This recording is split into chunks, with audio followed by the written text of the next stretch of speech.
ஸ்டூடியோஸ்னாவே reel விடாத பேய் கதை விடுறேன்றாங்க. ஆமாம், நீங்கள் படத்துக்கே பேய் கதைன்னு வச்சுருக்கீங்க. இதில் என்ன ரீல் சொல்ல போகிறீங்க? ரீலா இல்லை ரியலா?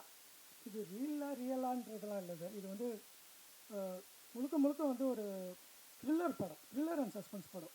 இது நீங்கள் வந்து பேய் படம் ஜான்ராக தான் எடுத்துக்கலாம், ஒரு டெக்னாலஜி ஓரியன்ட் ஹாரர் ஃபில்மாக கூட பார்க்கலாம், இல்லைனா நீங்கள் ஒரு ஸ்கல்ப்டட் மூவியாகவும் பார்க்கலாம். இது வந்து நீங்கள் எப்படி வேணாலும் எடுத்துக்கலாம்.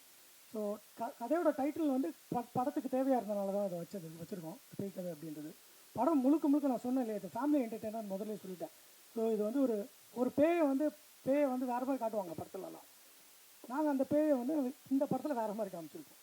அவ்வளோதான். இல்லை, ட்ரைலர் காமிக்கும் போதே அது பிக் பாஸ் கண்டென்ட் மாதிரி தெரிஞ்சது. ஒரு ரூம் உள்ளே போயிட்டு ஒரு வீட்டு உள்ள மாட்டிக்கிற மாதிரி, பின்னாடி இருந்து பேக் வாய்ஸ் கொடுக்குற மாதிரி, அதே மாதிரி ஒரு வாய்ஸ் வந்து பேசிச்சு. விஜய் கேபிஓயில் அவர் இருந்தாருன்றதுனால அதே கதையை கொடுத்துட்டாரா? இல்லை சார், நீங்கள் சொல்கிறது மாதிரி உள்ள கதை இல்லை, இது முழுக்க முழுக்க வேறு கதை தான். சொல்லுங்கள். சரிங்க, சரி.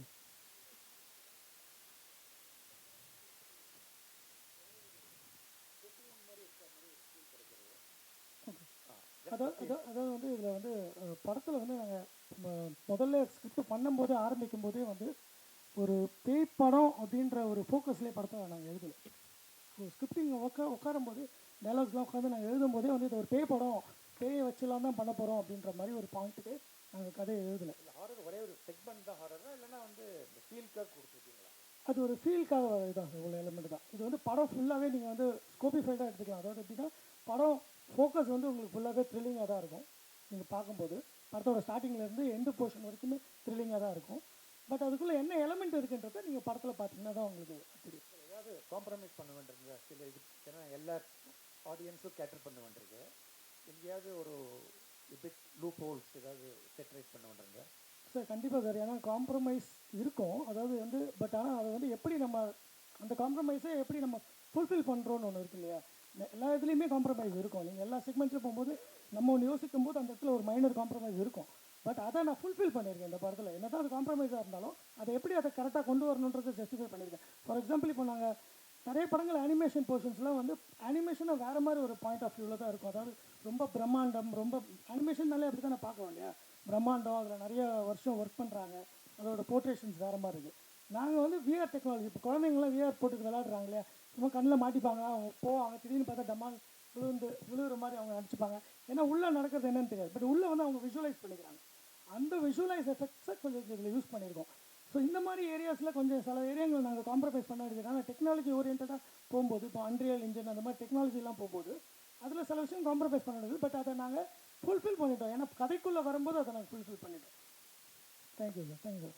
சதீஷ் சார், நீங்கள் தேவா சார் ஃபேமிலியிலேருந்து வந்திருக்கீங்க. தம்பி வந்து வந்திருக்காரு, ஸ்ரீகாந்த் தேவா. எங்களுக்கு ஒரு ஆதங்கம் இருக்குது. 400 படத்துக்கு மேலே தேவா சார் இசையமைத்திருக்காரு. ஆமாம், நிறைய மக்கள் ரீச் ஆகிருக்காரு. ஸ்ரீகாந்த் தேவா சார் கூட அந்த கருவறை படத்துக்கு தேசிய விருது வாங்கியிருக்காரு. தேவா சாருக்கு தேசிய விருது கிடைக்கல. அதை பற்றி என்ன நினைக்கிறீங்க? கஷ்டமாக தான் இருக்குது. ஆமாம், எவ்வளோ நல்ல படங்கள்லாம் பண்ணியிருக்காரு, நல்ல பாடல்கள்லாம் கொடுத்துருக்காரு. எல்லாருக்கும் என்ன சொல்லுவீங்க, தேவனா கானான்னுவீங்க. அது கிடையாது.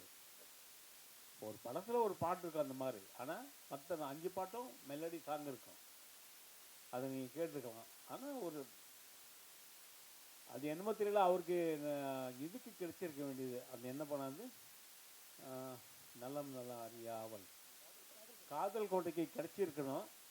பட் அது மிஸ் ஆயிடுச்சு. பரவாயில்ல, அதனால ஒன்றும் நமக்கு வருத்தம்லாம் கிடையாது. தேவா வாங்கினாலும் அண்ணன் வாங்கலைன்னா இந்த பையன் வாங்கிட்டார் இல்லையா, அது போதாதான் நமக்கு இல்லையா. Thank you sir. டைரக்ட் சார், இது வந்து பயமாக இருக்குமா இல்லை காமெடியாக இருக்குமா? காமெடி கலந்த பயமாக இருக்கும். ஏன்னா பயம் இருக்குது, கண்டிப்பாக சில ஸ்பாட்ஸில் பயம் இருக்குது நிறைய. அதான் சொன்னேன் இல்லையா, ஒரு செக்மெண்ட் பண்ணியிருக்கோம், ஒரு லேயர்ஸ் பண்ணியிருக்கோம். படம் ஸ்டார்டிங்லேருந்து ஒரு லேயர்ஸ் பண்ணியிருக்கோம். ஒரு லேயர்ஸுமே உங்களை வந்து கன்ஃபியூஷனில் கொண்டு போகும். அந்த மாதிரி உள்ள படம். அதில் சில இடத்துல நீங்கள் கண்டிப்பாக பயப்படுற எலமெண்ட்ஸும் இருக்குது. அந்த பயன்றதை நான் தான் சொன்னேன் இல்லையா, இப்போ குழந்தை பார்க்கும்போது பயப்படுற அந்த பயம், அந்த ஸ்கேரி பயம்லாம் கிடையாது. அதான் நான் சொன்னேன், ரத்தம் கிடையாது, அறுத்து போடுறது கிடையாது, கைக்கு ஏதோ பிச்சு கிடக்கிறது கிடையாது, இல்லை உங்களை சவுண்டை வச்சு டமான்னு உங்களை பயன்படுத்த கிடையாது. பட் சில இடத்துல அந்த ஸ்பாட்ஸ் வச்சுருக்கோம். அது நான் இப்போ சொல்ல முடியாது, படத்தில் பார்த்தீங்கன்னா அந்த ஸ்பாட்ஸ் உங்களுக்கு புரியும். மிஸ் ஆகிட்டு சார். சார் இதில் உங்களுக்கு இசையமைக்கும் போது உள்ள சவால்கள் எப்படிங்க சார்? ஆக்சுவலி இதில் இருக்க சவால்லாம் ஒன்றுமே பெருசாக இல்லை. ஏன்னா நானும் அவனும் மியூசிக்கில் ரொம்ப ட்ராவல் பண்ணியிருக்கோம். ஸோ அவர் கேட்டது நான் கொடுத்துட்டேன்னு நினைக்கிறேன். பெரிய எனக்கு கஷ்டமாக தெரியல.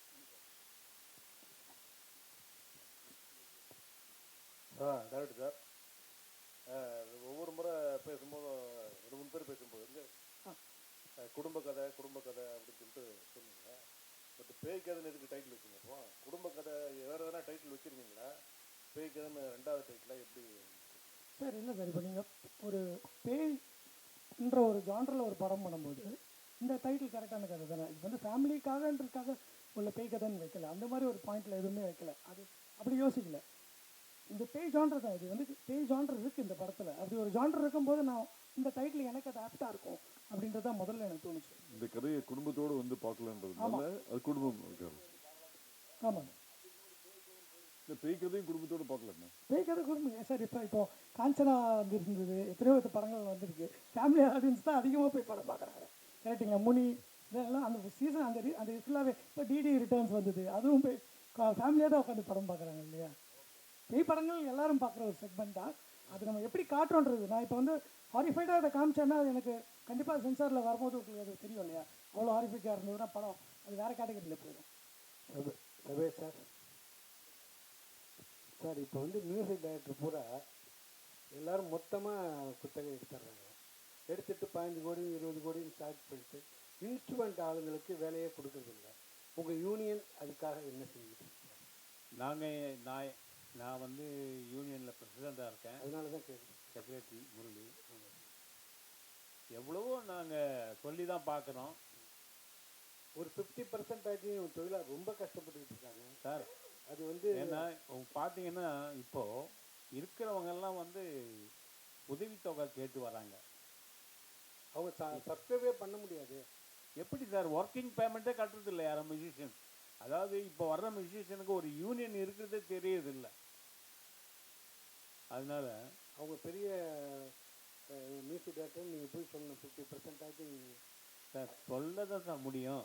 இது அவங்க சில விஷயங்கள் சில அடாப்டேஷன் பண்ணிக்கணும். ஆமாம். சித்ராமணி சார் 40 வருஷமா இருக்கீங்க. நேற்று பிறந்தநாள் கொண்டாடினீங்க.